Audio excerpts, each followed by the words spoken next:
दोस्तों, मेरा नाम है मानसी सक्सेना और आज मैं यहाँ पे आई हूँ आप लोग को कॉम्पिटिटिव एग्ज़ाम्स में बिल्कुल बेसिक के क्वेश्चन करवाने। बेसिक करना हमारे लिए बहुत ज़्यादा इम्पॉर्टेंट है क्योंकि हम किसी भी इंस्टीट्यूट में जाते हैं तो वो लोग हमें बेसिक्स नहीं बताते हैं। वो लोग आपसे डायरेक्टली कहेंगे कि आप किसी कॉम्पिटिटिव एग्ज़ाम्स के लिए आ रहे हो तो आपको खुद से ही बेसिक्स तो आने ही चाहिए। अदरवाइज़ काफ़ी टीचर्स होते हैं जो हमें डायरेक्टली बोल देते हैं कि अगर आपको इतना भी नहीं आता तो आप यहाँ पे आए क्यों हो। लेकिन अगर हमें किसी भी कॉम्पिटिटिव एग्ज़ाम्स में पार्टिसिपेट करना है, हमें उसे क्लियर करना है तो हमें बेसिक्स आने बहुत ज़्यादा ज़रूरी है। अगर किसी भी चीज़ का बेस स्ट्रॉन्ग नहीं होगा तो ऊपर का जितना भी हम डेवलप करेंगे वो सब स्ट्रॉन्ग नहीं हो पाएगा।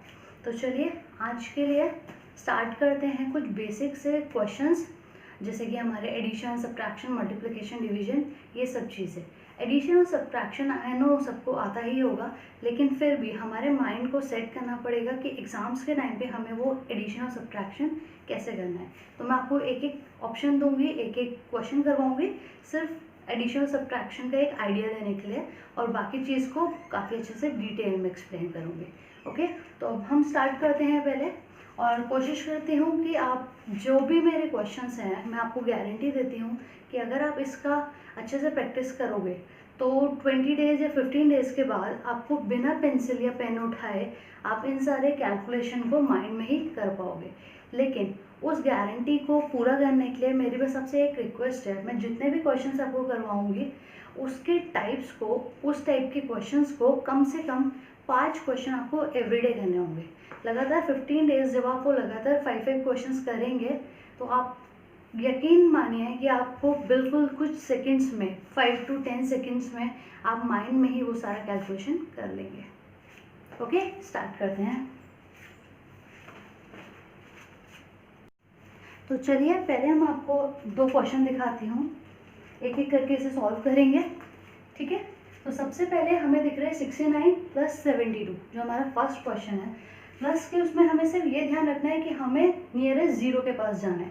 तो नियरेस्ट जीरो 60 का क्या होता है हमारा 70, राइट। तो इसका मतलब अगर मैंने 69 को 70 बनाया, मतलब 1 ऐड किया, तो मैं वो 1 इससे ले लूँगी, और जब इससे लूँगी तो ये कितना बचेगा 71। और मुझे पता है 70 + 70 या 7 + 7 ऐड करने में आप लोग को कोई भी प्रॉब्लम नहीं आएगी। 70 + 70 140 और 1 एक्स्ट्रा है तो हम 1 ले लेंगे। सिमिलरली हम यहाँ पे आते हैं और हम देखते हैं 38 + 54। तो अगर मुझे इसे नियरेस्ट जीरो बनाना है तो या फिर मैं इसे 40 बना सकती हूँ या फिर मैं इसे 50 भी बना सकती हूँ। तो मैं इसे 40 बना देती हूँ, मेरे लिए ज़्यादा इजी होगा। और क्योंकि 2 एक्स्ट्रा ऐड किया है तो हम 2 इसमें से कम कर देते हैं, तो यहाँ पे बचेगा 52। और सिमिलरली 40 + 50 मुझे पता है 90 और 2 एक्स्ट्रा है तो 92। बस ये चीज़ हमें ध्यान रखनी है, हमारे कोई भी एडिशन के सम्स करते टाइम हमें नियरेस्ट जीरो के पास रहना होगा। ओके, तो अब हम देखते हैं जल्दी से एक सब्ट्रैक्शन का क्वेश्चन। तो देखिए सब्ट्रैक्शन के क्वेश्चन में हमें देखना है कि 58 - 36 हो रहा है। तो हमें क्या करना है, जो छोटा नंबर है 36, और ये सब कुछ हमें माइंड में ही करना है, ध्यान रखिएगा। सिर्फ आपको एक्सप्लेन करने के लिए मैं बोर्ड पे दिखा रही हूँ। 36 से 10 प्लस करेंगे 46, 46 से 10 प्लस करेंगे 56। अब मुझे पता है कि 56 से 66 तो मैं जा नहीं सकती हूँ, मुझे सिर्फ 58 तक जाना है, और 56 से 58 ओनली 2, तो मेरा डिफरेंस कितना आ गया 22 का। तो यही अप्रोच हमें सारे माइनस के सम्स में लगानी चाहिए। छोटे नंबर से बड़े नंबर की तरफ 10 करके ऐड करते जाइए, और लास्ट में जितना डिफरेंस हो वो, तो हम लोग को बहुत इजीली हम लोग माइनस का भी कैलकुलेट कर सकते हैं। एग्जाम्स टाइम में प्लीज़ वो जो हम बचपन से सब्ट्रैक्शन और एडिशन करते आ रहे हैं वो मत करिएगा। इसको 15 डेज प्रैक्टिस करिए और आप चुटकियों में वहाँ पे भी कर लेंगे। तो चलिए अब हम देखते हैं मल्टीप्लिकेशन। सबसे पहले हम देखेंगे मल्टीप्लिकेशन विद 11। यहाँ पे आपको 2 क्वेश्चन दिख रहे हैं, 174 multiply with 11 and second question is 1331 multiply with 11। ये कितना भी बड़ा डिजिट हो, चाहे 3 डिजिट नंबर हो, चाहे 4 डिजिट, चाहे 5 डिजिट, सब में सेम अप्रोच लगेगी। तो मल्टीप्लाई विद 11 में हम लोग को करना कैसे देखते हैं। सबसे पहले जो राइट साइड नंबर है वो हमें राइट में लिख देना है 4, और उसके बाद बस हमें आगे वाला नंबर ऐड करते हुए लिख देना है। तो 4 + 7 कितना होता है 11, 11 का राइट साइड नंबर, मतलब 11 का यूनिट डिजिट हमें यहाँ लिखना है और जो टेंस डिजिट है वो हमें आगे कैरी में दे देना है।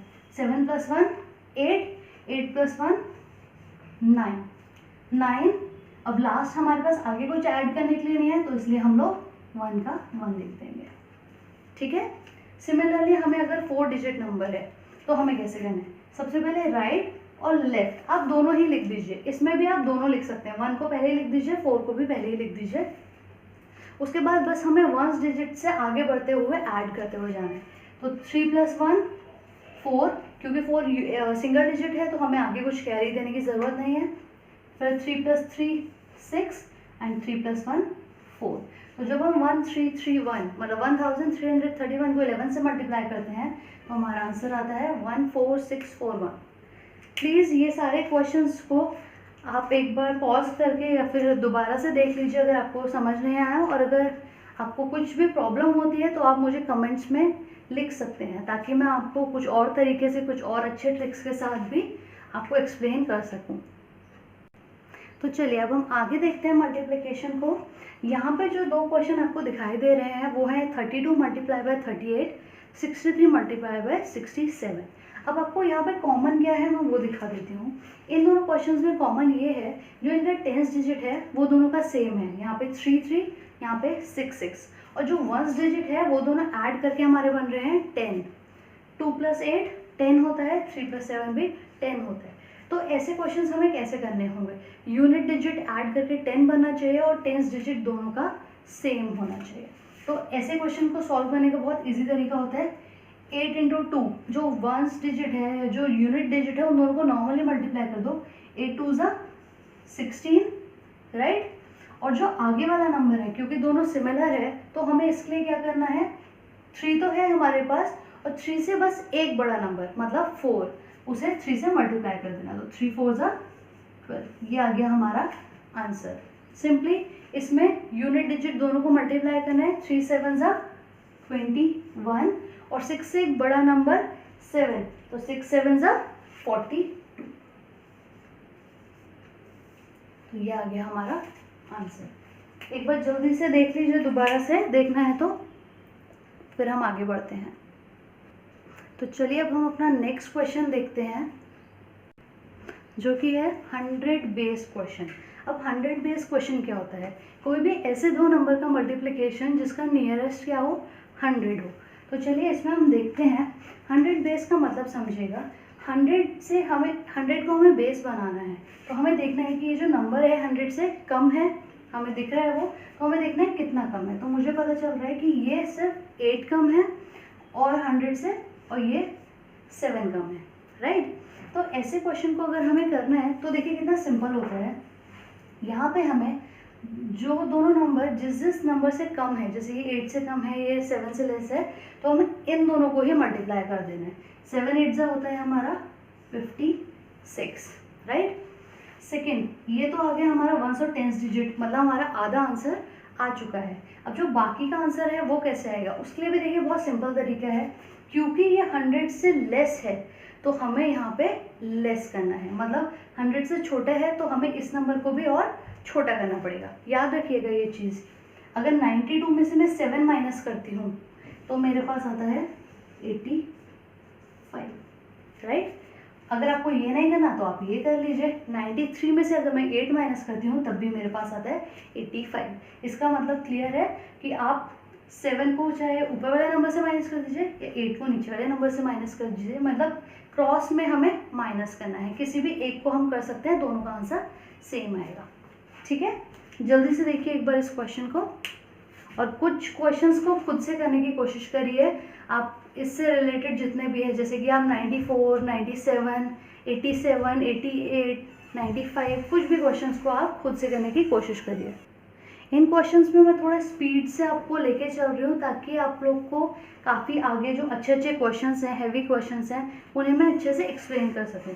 अगर आपको इनमें कोई भी प्रॉब्लम आती है तो प्लीज़ आप मुझे कमेंट्स में लिखिएगा और मैं इसकी दोबारा से कोई और अच्छी वीडियो बनाऊँगी जिसमें मैं थोड़ा और स्लो चलूँगी, ताकि आपको अगर कोई भी प्रॉब्लम आ रही है तो वो नहीं आएगी। बट आई थिंक मैं बहुत ज़्यादा स्पीड से भी नहीं जा रही हूँ, आप लोग को अच्छे से एक्सप्लेन हो जाएगा जो मैं आपको समझाना चाह रही हूँ। चलिए अब हम आगे देखते हैं 100 बेस में। अभी जो हमने क्वेश्चन किया था वो था जो 100 से कम है।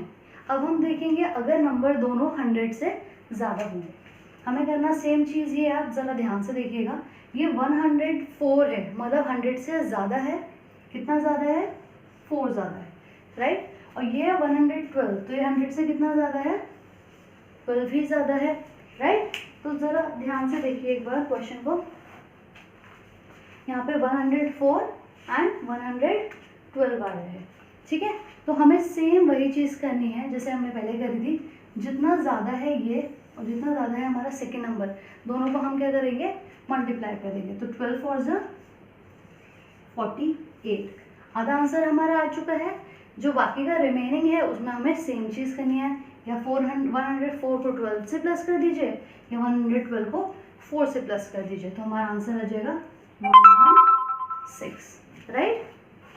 तो जल्दी से देखिए एक बार।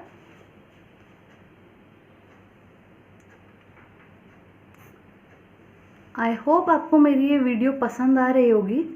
अगर आपको मेरी ये वीडियो पसंद आ रही है तो प्लीज़ मेरे चैनल को सब्सक्राइब करिए, मेरी वीडियो को लाइक करिए, ताकि मैं आगे भी बहुत अच्छी अच्छी वीडियोस बना सकूं। चलिए अब आगे देखते हैं नॉर्मल मल्टीप्लिकेशन। अगर हमारे पास कोई भी दो नंबर आ जाते हैं, जैसे कि यहाँ पे 7 दोनों कॉमन नहीं है, हम दूसरे नंबर को भी एक बार करके दिखाऊंगी मैं आपको।